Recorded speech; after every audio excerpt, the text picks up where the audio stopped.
ഒരു കുടുംബത്തിന്റെ അത്താണിയായിരുന്ന രാജൻ ജീവിതത്തിലേക്ക് മടങ്ങാൻ നിങ്ങളുടെ കനിവ് തേടുന്നു. കഠിനാധ്വാനം കൊണ്ട് പടുത്തുയർത്തിയ ഒരു കുടുംബത്തിന്റെ സ്വപ്നങ്ങൾ വിധി തട്ടിയെടുത്തപ്പോൾ എന്തു ചെയ്യണമെന്നറിയാതെ പകച്ചു നിൽക്കുകയാണ് ചവറ ഇടപ്പള്ളിക്കോട്ടയിലെ ഓട്ടോറിക്ഷ ഡ്രൈവർ രാജന്റെ കുടുംബം.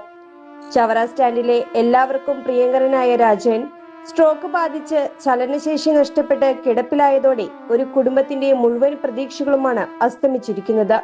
രാവിലെ മുതൽ രാത്രി 9 മണി വരെ ഓട്ടോ ഓടിച്ചു കിട്ടുന്ന വരുമാനം കൊണ്ട് സന്തോഷമായി കഴിഞ്ഞിരുന്ന കുടുംബമായിരുന്നു രാജന്റേത്. 11 സെന്റ് സ്ഥലത്തെ തന്റെ കൊച്ചു വീട് ഒന്ന് നന്നാക്കണമെന്ന ആഗ്രഹത്തോടെ വസ്തു പണയപ്പെടുത്തിയെടുത്ത വായ്പയിലൂടെയാണ് രാജൻ വീട് പണി പൂർത്തിയാക്കിയത്. എന്നാൽ പുതിയ വീട്ടിൽ സന്തോഷത്തോടെ കഴിയാമെന്ന മോഹം ബാക്കിയാക്കി ഒരു രാത്രിയിൽ ആ ദുരന്തം രാജനെ തേടിയെത്തി. ആഹാരം കഴിച്ചുകൊണ്ടിരിക്കെ പെട്ടെന്ന് സംസാരശേഷി നഷ്ടപ്പെടുകയും ശരീരത്തിന്റെ ഇടതുഭാഗം തളർന്നു പോവുകയുമായിരുന്നു. കൊല്ലത്തെ പ്രമുഖ ആശുപത്രിയിൽ മാസങ്ങളായി ചികിത്സ നടത്തിയെങ്കിലും രാജന്റെ ആരോഗ്യനില അതീവ ഗുരുതരമായി തുടരുകയാണ്. ശസ്ത്രക്രിയകളും വിദഗ്ധ ചികിത്സയും നൽകിയാൽ മാത്രമേ രാജനെ പഴയ ജീവിതത്തിലേക്ക് തിരികെ കൊണ്ടുവരാൻ സാധിക്കൂ എന്ന് ഡോക്ടർമാർ പറയുന്നു. മുന്നോട്ട് ചികിത്സയ്ക്കൊണ്ട് എന്നെ കൊണ്ട് നിവർത്തിയില്ല.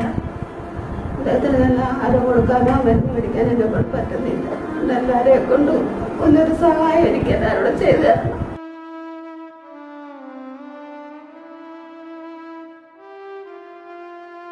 എന്നാൽ ചികിത്സയ്ക്കായി ഇതിനോടകം ലക്ഷക്കണക്കിന് രൂപ ചിലവഴിച്ച ഈ കുടുംബം ഇപ്പോൾ വലിയൊരു സാമ്പത്തിക പ്രതിസന്ധിയിലാണ്. രാജന്റെ ഭാര്യ തൊഴിലുറപ്പ് ജോലിക്ക് പോയിരുന്നെങ്കിലും ഭർത്താവിനെ തനിച്ചാക്കി പോകാൻ കഴിയാത്ത സാഹചര്യത്തിൽ ഇപ്പോൾ വീട്ടിൽ തന്നെയാണ്. മകൻ ബസ് ഡ്രൈവറായി ജോലിക്ക് പോയി കിട്ടുന്ന തുക നിത്യച്ചെലവിനും മരുന്നിനും പോലും തികയുന്നില്ല.